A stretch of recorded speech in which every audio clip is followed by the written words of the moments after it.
यहाँहरू सबैलाई नमस्कार। म रमेश चन्द यानि घर बादल पारी सिरियलको पवन। खासमा चाहिँ म के भन्न आएको भनेपछि त्योभन्दा अगाडि मैले दुई हात जोडेर नमस्कार गर्नुपर्ने। के गर्नु, एक हातले मोबाइल समातेको छु, त्यही भएर दुई हातले चाहिँ नमस्कार गर्न सकेन। माइन्ड चाहिँ नलिनु होला थाहा छ, माइन्ड लिनुहुन्न, पार्ट अफ जोक हैन।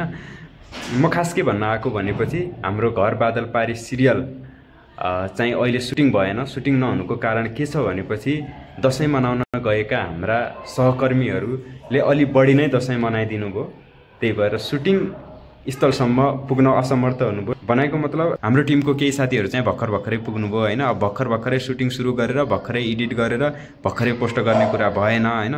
त्यही भएर चाहिँ अब आउने हप्ताको लागि हामी सुटिङ गर्छौं र यो हप्ता चाहिँ त्यस्तै भयो। त्यसका लागि हजुरहरूप्रति पर्न गएको असुविधाका लागि यहाँहरूमाझ हामी माफी माग्न चाहन्छौँ। यहाँहरूसँग माफी माग्न चाहन्छौँ कि माझसँग के हो मिलाएर बुझ्नु होला है त के बोल्छु बोल्दै गर्दाखेरि ल।